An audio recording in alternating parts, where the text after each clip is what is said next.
जय श्री कृष्णा। राधे राधे। आज हम सुनेंगे जेठ मास कथा के छठे अध्याय की कथा। बोलिए कृष्ण भगवान की जय हो, विष्णु भगवान की जय हो, सूर्य भगवान की जय हो।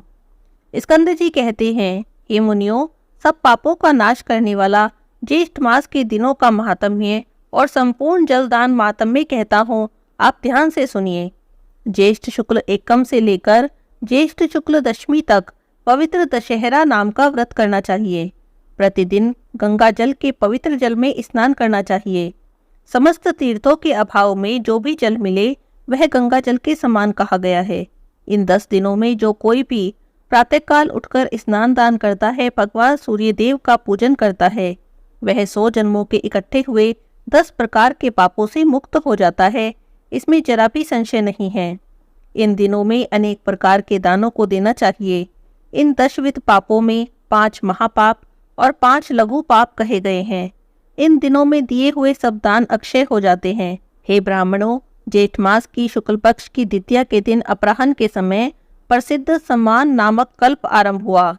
उस द्वितीया के दिन समान नामक कल्प में स्नान, दान, श्राद्ध और ब्राह्मण भोजन कर्म को भगवान विष्णु के निमित्त जो भक्ति और श्रद्धा से करते हैं, उनको कोटि गुना अधिक फल प्राप्त होता है। ज्येष्ठ शुक्ल तृतीया के दिन पंचाग्नि साधक नाम का व्रत आरंभ होता है। पंचाग्नि साधक व्रत को पूरे मास करने से मनुष्य के सब पाप नष्ट हो जाते हैं और मनुष्य सब पापों से छूट जाता है। वह मनुष्य पवित्र, निर्मल और तेज में सूर्य के समान हो जाता है। इसमें कोई भी संशय नहीं है। इस तृतीया के दिन विशेष तैयार होकर रंभा नाम का व्रत करना चाहिए। सभी स्त्रियां इस व्रत को सौभाग्य सिद्धि के लिए करती हैं। हे ब्राह्मणों, इसी तृतीया को वामन कल्प का प्रारंभ हुआ। अतः तृतीया के दिन दही और चावल का विशेष रूप से दान करना चाहिए। आज के दिन विधि पूर्वक श्राद्ध, तर्पण और ब्राह्मण भोज कराने के कर्म को करना चाहिए। 1 महीने तक ब्राह्मणों को दही और चावल का भोजन कराना चाहिए। शुक्ल चतुर्थी के दिन कपिल ऋषि के पवित्र आश्रम में कुंड से 4 भुजाधारी विनायक प्रकट हुए। इसीलिए चतुर्थी के दिन भोजन न करें और सभी लोग गणेश जी का महोत्सव मनाएं। पंचमी के दिन घी में पकी हुई मालपुए आदि से ब्राह्मणों को भोजन कराएं। पहले इसी शुक्ल चतुर्थी के दिन देवी सती उमा प्रकट हुई। इसीलिए स्त्रियां चतुर्थी को सौभाग्य वृद्धि के लिए उमा का विविध उपचारों से पूजन करें और नाच गीत आदि का उत्सव करें। संतान की इच्छा हो तो शुक्ल षष्ठी के दिन स्त्रियां जल, वस्त्र, पुष्प, सुगंध वस्तु, हवन आदि के द्वारा उमा पार्वती जी का पूजन करें। ज्येष्ठ शुक्ल सप्तमी के दिन ज्येष्ठा नक्षत्र के अंत में जो उमा का पूजन नहीं करता है, उनके यहाँ ज्येष्ठा अर्थात दरिद्रता का वास हो जाता है। इसमें जरा भी संशय नहीं है। इसीलिए दरिद्रता से भयभीत मनुष्य को सप्तमी के दिन उमा देवी का पूजन करना चाहिए। दशमी के दिन विभव विस्तार के अनुसार गंगा जी का पूजन करना चाहिए, जिस कारण लोक पावनी गंगा दशमी के दिन स्वर्ग से अवतीर्ण हुई। अतः दशमी, 11, 12 इन 3 दिनों में एकादशी का व्रत साध्य कहा गया है। एकादशी का व्रत सभी पापों का नाश करने वाला होता है। इसका व्रत निर्जल उपवास करने से सिद्ध होता है। त्रयोदशी से लेकर पूर्णमासी तक 3 दिनों में जो कोई भी व्रत करता है, इस व्रत को उत्तम व्रत कहा जाता है। हे ऋषियों, यह व्रत सावित्री नाम से प्रसिद्ध है और स्त्रियों को सौभाग्य देने वाला है। उन दिनों में वट वृक्ष के मूल भाग में जल से सिंचन करें। वट वृक्ष के समीप ब्रह्मा जी की, यमराज जी की, सत्यवान और सावित्री का पूजन करें। यह नित्य व्रत है। स्त्रियां इस व्रत को सदैव करें। यह व्रत 1 वर्ष करने से सिद्ध होता है। ज्येष्ठ मास की पूर्णमासी ज्येष्ठा नक्षत्र से युक्त हो तो यह कोटि शत से भी श्रेष्ठ मानी गई है। इसमें जरा भी संदेह नहीं। उस ज्येष्ठ पूर्णमासी के दिन मनुष्य अनेक दान को दे। मैं उन दानों को संक्षेप में कहता हूँ।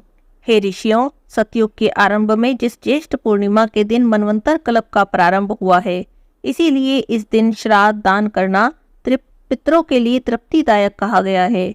यह मास देवताओं के द्वारा पूजित है और इस प्रकार देवताओं से पूजित इस ज्येष्ठ मास में बहुत से व्रत कहे गए हैं। स्कंद जी की बातें सुनकर सभी ऋषि बहुत प्रसन्न हुए और एक स्वर से बोले, हे स्कंद जी, आपने अभी अभी पंचाग्नि साधन व्रत का वर्णन किया। अब आप कृपा करके कहिए कि किस कार्य की इच्छा रखने वाले को अपनी कामनाओं की सिद्धि के लिए इस व्रत को करना चाहिए। इस व्रत को कब किया जाता है, इस व्रत के करने की क्या विधि है।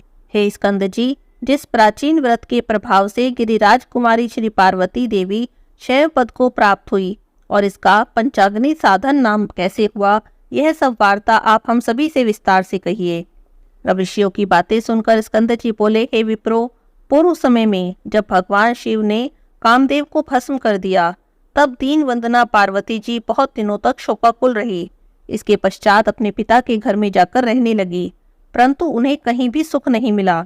उस समय हिमालयवासी ऋषियों के आश्रम में जाकर पार्वती जी ने शांति के उपाय को पूछा और इस प्रकार पूछने पर सप्तऋषियों में से भृगु ऋषि ने कहा, हे महाभागे, तुमने बहुत ही उत्तम प्रश्न किया है। मैं तुम्हें विस्तार से इसका उत्तर देता हूँ। जेठ मास की तृतीया के दिन प्रातःकाल मनुष्य शुद्ध जल से स्नान करे, नित्य कर्म करके शुद्ध वस्त्र धारण करके अपने घर आ जाए। पुण्य वाचन के बाद ब्राह्मणों का पूजन करके समिधाओं से प्रदीप्त 4 अग्नियों को एकत्रित करके उनका यथाशक्ति पूजन करे और उन अग्नियों के मध्य भाग में बैठकर भगवान सूर्य नारायण की तरफ ही अपनी दृष्टि को, जब तक कि सूर्य नारायण अस्त न हो जाएं, तब तक उन्हीं की तरफ अपनी दृष्टि रखें और इंद्रियों को वश में रखकर वहीं पर स्थित रहें। इस प्रकार निराहार और जितेंद्रिय रहकर इस मास व्रत को करें। ऋषियों के इस वचन को सुनकर पार्वती जी अति प्रसन्न हुई और भगवान शिव की प्रसन्नता के लिए 12 वर्षों तक इस व्रत को प्रति मास करती रही। इस व्रत के प्रभाव से शिवजी महाराज मोह को प्राप्त हो गए और पार्वती जी कहाँ गई ऐसा विचार करने लगे। उन्होंने समाधि द्वारा पार्वती जी का तपोवन में होना निश्चय किया। उसके बाद भगवान शिव वंचर के रूप में उमा देवी के तपोवन में गए और अनेक प्रकार के अमृत के समान मीठे वचनों से उमा देवी को समझाने लगी, परंतु उमा देवी ने उन्हें फटकार दिया। तब भगवान शिव ने वंचर रूप त्याग दिया और अपने को भगवान शिव के रूप में प्रकट किया। तब पार्वती जी ने जब शंकर भगवान को अपने सामने देखा तो लज्जा के मारे अपना सिर नीचे कर लिया। भगवान शिव ने बड़े आनंद के साथ पार्वती जी को आलिंगन किया। इस समाचार को सुनकर राजा हिमवान भी वहां आ गए और भगवान शिव से मिलकर विविध उपचारों के द्वारा उन्होंने शिवजी महाराज का पूजन किया। तब श्री शिवजी महाराज हिमवान और तपोवन के वासियों की आज्ञा लेकर पार्वती जी को अपनी अर्धांगिनी बनाकर कैलाश पर्वत की ओर चले। स्कंद जी कहते हैं, हे ब्राह्मणों, मैंने तुमसे पंचाग्नि साधन व्रत का विधान किया। अब आप ज्येष्ठ मास का और क्या महात्म्य सुनना चाहते हैं, यह आप मुझसे कहिए।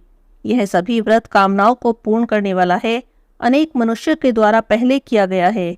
यह व्रत धर्म, अर्थ, काम और मोक्ष के लिए बड़ा ही श्रेष्ठ साधन है, इसमें जरा भी संदेह नहीं है। जो भी मनुष्य इस व्रत को भगवान जगदीश की दृष्टि और पुष्टि के लिए करते हैं, वे इस लोक में सभी कामनाओं को पाकर अंत में ब्रह्मलोक को प्राप्त करते हैं, इसमें जरा भी संदेह नहीं।